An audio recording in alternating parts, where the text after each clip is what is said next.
Saat ini di mana Sungai Are menjadi sebuah perhatian buat masyarakat Indonesia, yang mana kita tahu ada sebuah eksiden atau musibah yang terjadi kepada Mas Eril atau Emiril Khan, putra sulung dari Bapak Ridwan Kamil dan Ibu Atalia, atau yang kita kenal dengan Kang Emil, seperti itu ya. Sampai hari ini masih dilakukan pencarian yang sangat luar biasa di negara Swiss. Dan aku melaporkan dari Belanda.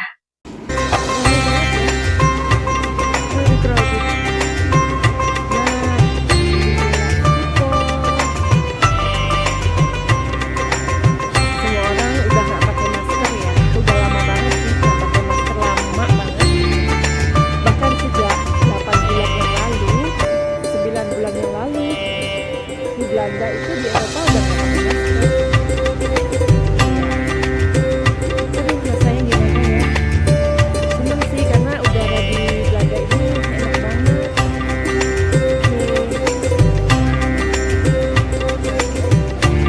Jadi di sini naik mudah, naik kereta mudah, naik taksi mahal. Hari ini kita akan ngebahas tentang pencarian Mas Eril, yaitu anak pertama atau anak sulung dari Bapak Ridwan Kamil. Semoga ada sebuah kabar yang sesegera didapatkan ya.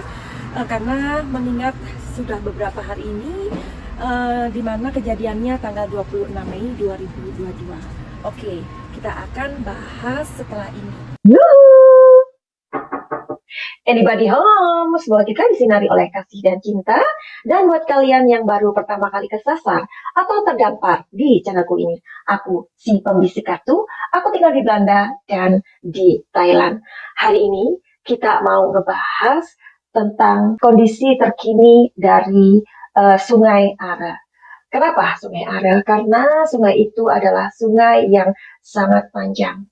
Ya, Sungai Are memang dikenal sebagai sungai yang memiliki arus yang sangat deras. Marselibat adalah nama dari sebuah lokasi di mana Sungai Are berada.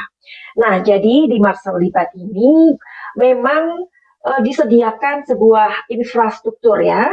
Di situ ada semacam kayak tempat-tempat untuk loker ya, loker penyimpanan barang-barang ketika orang-orang akan berenang ke Sungai Are itu. Jadi Sungai Are itu terletak di Swiss ya, kita tahu, dan di sana itu dinginnya sangat-sangat dingin ya, airnya sangat dingin. Kenapa? Karena Sungai Are itu adalah yang berasal dari lelehan salju atau gletser ya. Jadi gletser itu adalah gumpalan-gumpalan es yang membeku yang memiliki kurun waktu yang sangat lama ya. Kita tahu ya, winter di luar negeri itu mempunyai masa 4 bulan ya, bahkan lebih ya.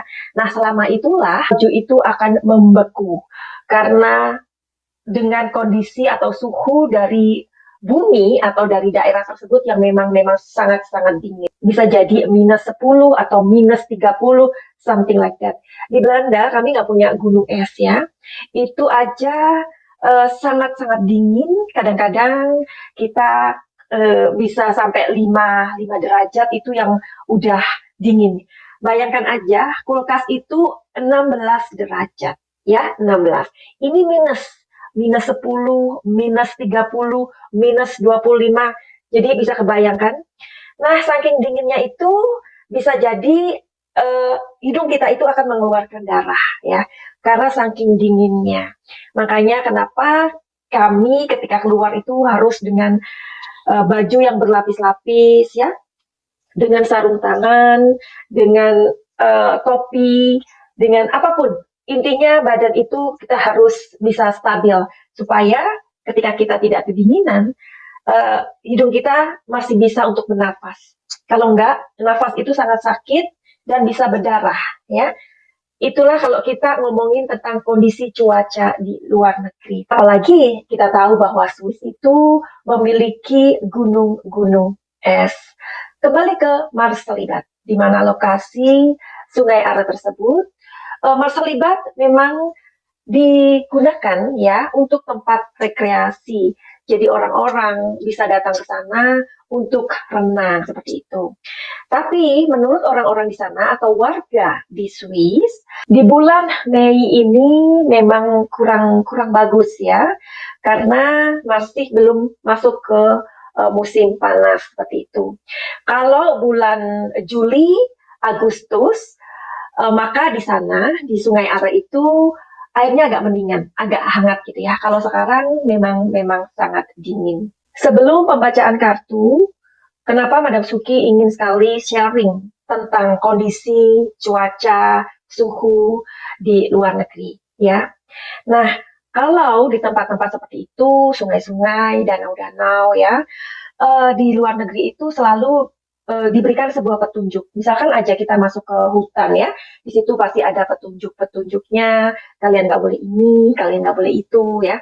Nah, di Belanda sendiri, jangankan sungai ya, sungai yang derasnya seperti Sungai Are ini, di danau-danau aja ada petunjuk-petunjuk misalkan ya, nggak boleh renang atau diberikan batas-batas seperti sebuah apa ya kayak balon-balon gitu ya. Jadi seperti balon yang bisa terapung, di situ ada warna merah kayak gitu. Jadi mereka akan memberikan notification yang merah itu berarti kalian nggak boleh mandi di sana, akan dijelaskan bla bla bla bla bla. Seperti itulah. Apalagi di Sungai Are ya, karena Sungai Are itu memang memiliki arus yang sangat deras. Menurut warga di sana, saking derasnya, arus di beberapa lokasi di Sungai Are itu ada arus yang berputar-putar ya. Barangkali kalian sudah mengikuti atau melihat video aku yang pertama yang sudah aku buat mengenai Mas Ariel ini ya, atau kalian yang belum melihatnya, nanti Madam Suki buat linknya atau Madam Suki cantumkan di kolom komentar, oke? Di sekitar Sungai Are itu ada sebuah kayak tempat pancuran begitu ya, tempat pancuran untuk mandi. Biasanya sebelum orang masuk ke Sungai Are itu, mereka harus mandi dulu. Fungsinya apa? Toh nanti juga nyemplung basah juga, ya berbeda. Karena otomatis kalau kita buka ya, kita mandi di pancuran itu, kita akan merasakan, tubuh kita akan merasakan air yang langsung dari pancuran itu, akan merasakan dinginnya kayak apa. Nah, itu penting agar tubuh kita itu supaya merasa teradaptasi. Sebelum renang, biasanya orang-orang di sana, mereka membasahi tubuh mereka dengan air pancuran itu. Kenapa? Karena air di Sungai Are itu lebih dingin. Jadi istilahnya kulit kita itu kita kasih air pancuran itu supaya merasa adaptasi, ya. Kalau tidak, kalau kita langsung nyemplung ke Sungai Are itu, karena dinginnya itu, maka bisa jadi perut kita akan kram. Kalau kita renang, ya, renang beberapa menit, misalkan 5 menit, tiba-tiba perut kita kram karena nggak beradaptasi dengan dinginnya air di situ, maka akan terjadi apa?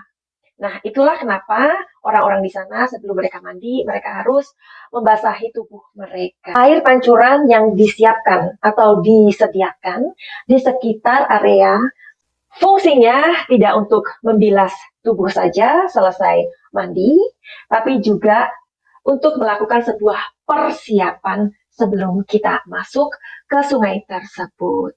Nah, di sekitar Sungai Are itu beberapa meter itu disediakan pelampung ya. Pelampung-pelampung itu sudah disiapkan di sana, bahkan juga dengan talinya. Kenapa? Kalau misalkan ada orang yang terseret arus di sana ketika meminta pertolongan, maka pelampung itu akan cepat dilemparkan ke sana dan bisa ditarik dengan tali. Kita juga pasti bisa mengerti ya, bagaimana perasaan dari Kang Emil beserta istri dan adiknya ya, adik Zahra ya. Nah, jadi menurut berita yang aku baca juga sudah mulai dilakukan sholat gaib seperti itu ya, di mana Kang Emil ini udah pasrah begitu. Karena dari tanggal 26 Mei sampai hari ini aku membuat video ini belum ditemukan. Jadi memang kita sangat sangat bisa merasakan bagaimana perasaan dari orang tua Mas Eril ini ya. Mudah-mudahan Kang Emil dan Teh Atalia sangat apa ya, semoga diberikan kesabaran gitu aja ya. Karena kita tahu ya, kenapa mereka ke Swiss tak lain adalah untuk keperluan Mas Eril sebenarnya ya, untuk mengambil beasiswa S2 di luar negeri. Jadi aku kadang berpikir kenapa kebahagiaan itu kadang sepaket dengan kesedihan ya. Ya jadi kita nggak pernah tahu musibah apa yang menanti atau apa yang terjadi di depan ya. Kita sama sekali nggak tahu because we just human being. Kita juga tahu Kang Emil waktu itu ada tugas ke England ya, ke Inggris kalau nggak salah, dan beliau sangat menekan emosinya ya, sangat menekan perasaannya, di mana beliau masih menyelesaikan tugasnya di Inggris, padahal beliau tahu bahwa anaknya sedang mengalami sebuah masalah seperti itu. Jadi mari kita doakan agar keluarga Mas Eril, kedua orang tuanya, adiknya, ya, keluarga besarnya diberikan sebuah kebesaran hati. Dan apapun yang terjadi, mudah-mudahan diberikan sebuah keikhlasan, itu aja. Dan kalian barangkali tahu dari apa yang sudah aku lihat dari energi kartu tarot, di mana inilah kondisi Mas Eril. Ya, menurut sebuah berita yang tersebar bahwa Mas Eril ini sempat meminta tolong ya pada saat arusnya atau Mas Eril ini di bawah arus selama 20 menit Mas Eril ini teriak-teriak ya, help, help, help begitu selama 20 menit. Jadi berita yang terdengar seperti itu, Mas Eril ini sudah menepi, tetapi karena melihat adiknya dan kawannya itu terseret ombak di sana atau arus, terseret arus, maka Mas Eril ini membantu. Tapi kemudian ia sendiri terseret. Nah kemudian ada seorang namanya Bapak Hendrik begitu, dialah yang menolong kawan dan adiknya, ya adik Sahla. Tetapi sayang sekali Mas Eril terbawa oleh arus, ya. Nah menurut intuisi aku, sebenarnya juga ada ya kabar-kabar yang mengatakan bahwa Mas Eril ini pada saat terseret itu menurut orang yang profesional berenang, ketika kita terseret, Mas Eril ini kan pandai berenang ya. Nah, menurut orang-orang yang sudah profesional, ketika terseret, sebaiknya jangan melawan arus. Jangan, ya. Karena kalau kita melawan arus, ini kan nggak bisa, ya. Karena arus di sana itu, seperti warga mengatakan, warga Swiss, arus di sana itu ada lokasi yang muter-muter. Nah, hari ini kita mau lihat apakah itu terjadi kepada Mas Eril. Karena menurut intuisi aku, kalau ia terseret dan ia melawan arus, ia akan terseret ke bawah. Karena arus itu kan larinya ke bawah ya, bukan ke atas. Jadi kalau ia, aku merasa Mas Eril ini panik. Ya, meskipun Mas Eril pintar berenang, tapi di mana ketika seseorang itu panik, tentu saja akan kehilangan keseimbangan. Ya, ketika ia terseret ke bawah, karena dia melawan arus, karena dia panik. Dan dari kartu yang aku baca sebelum aku membuat video ini, sepertinya Mas Eril memang terseret arus ke bawah, kemudian seperti Mas Eril ini terbentur sesuatu kepalanya yang menyebabkan Mas Eril pingsan. Ini menurut intuisi aku ya, bisa benar, bisa tidak. Ya, hari ini kita mau melihat di energi kartu tarot. Sebab tarot adalah kartu yang bercerita, tidak ada hubungannya dengan mistis ataupun goib. Ya, karena kartu tarot adalah sebuah keahlian untuk membaca situasi dan kondisi. Oke, jadi aku akan bertanya pada kartu tarot ini.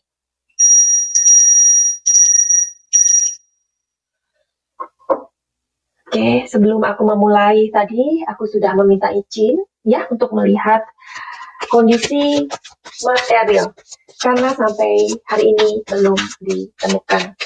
Meskipun sudah dilakukan sebuah pencarian yang sangat-sangat luar biasa ya, sampai diturunkan drone ya ke bawah air. Kenapa? Seperti yang kemarin aku lihat bahwa memang kondisi dari Sungai Are ini saat ini keruh ya. Kenapa keruh? Karena tumpahan gletser atau lelehan dari salju itu memang sedang turun saat ini. Oke, kita akan melihat apakah benar bahwa Mas Eril ini terseret oleh arus di kedalaman Sungai Are ya. Jadi yang kita mau tahu adalah di dalamnya sungai itu. Apakah tubuh dari Mas Eril ini terbawa arus? Oke, kita akan lihat.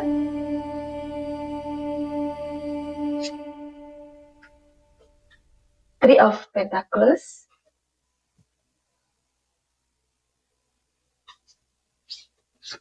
Seven of Swords.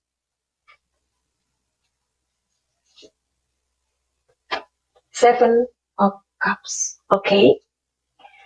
Itu menurut intuisi aku dan beberapa kabar dari orang-orang.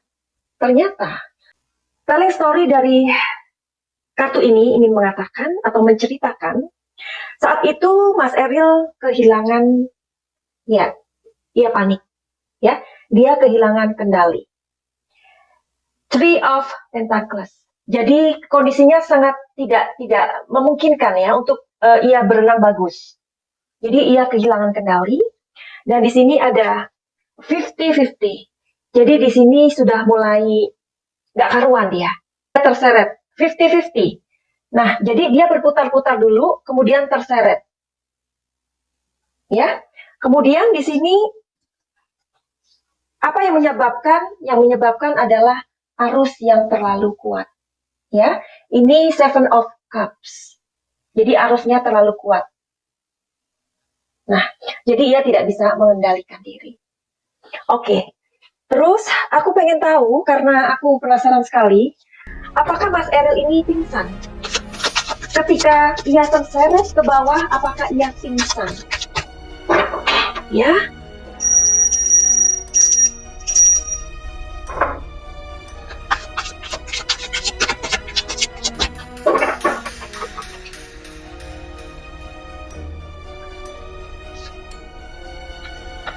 Five of Pentacles, Queen of Cups.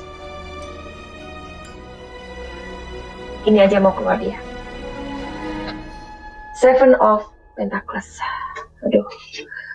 Jadi ini dikatakan enggak ya, padahal intuisi aku sebelum melihat kartu ini, Mas Eril ini pingsan ya, begitu terseret pingsan, ternyata tidak.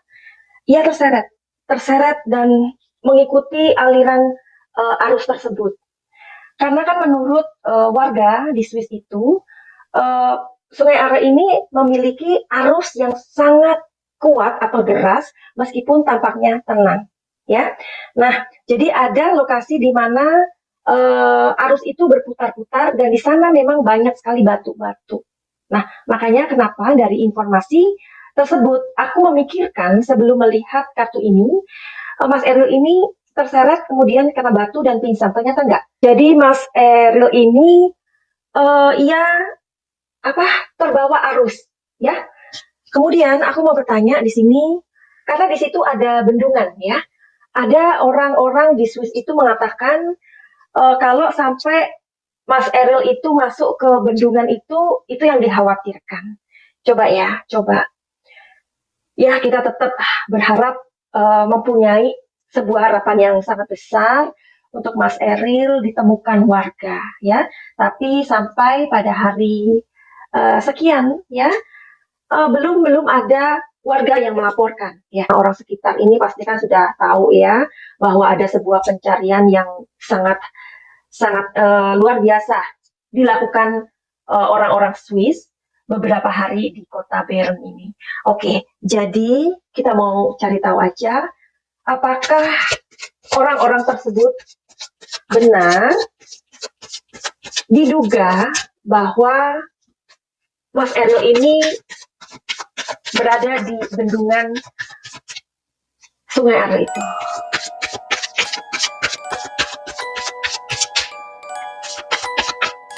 Oke.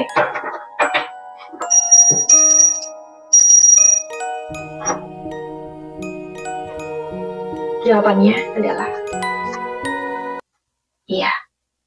Karena di sini mengatakan The Tower. Tower ini adalah mayor arkana dan energinya sangat-sangat besar sekali. Jadi Madam Suki pernah mengatakan di video sebelumnya untuk mencari ke arah barat, ya. Dan mudah-mudahan ini sudah bisa diketemukan, ya. Kalau ada dugaan dari orang-orang warga di sana di Swiss itu di kota Bern, bisa jadi Mas Eril ini ada di bendungannya.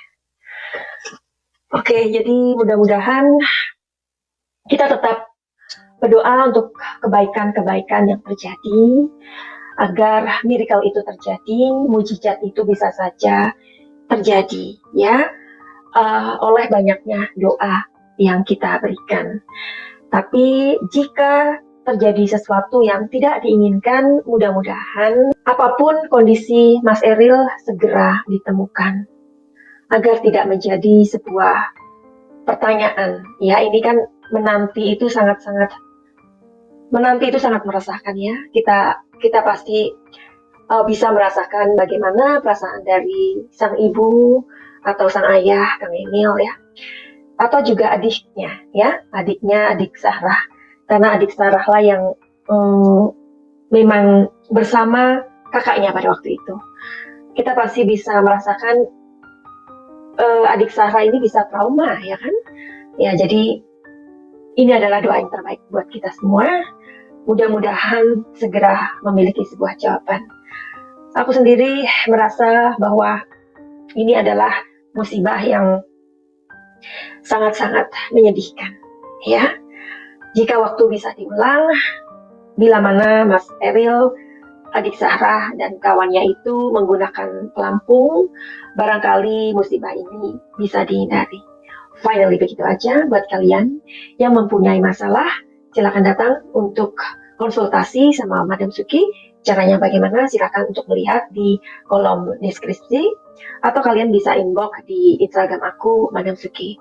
Buat kalian yang mau healing atau pengobatan lintas benua, silakan untuk melihat atau bagaimana kalian terhubung dengan Madam Suki untuk kesehatan emosi kalian atau kesehatan mental kalian. Silakan untuk terhubung dengan Madam Suki untuk mendapatkan sebuah healing. Finally, begitu aja.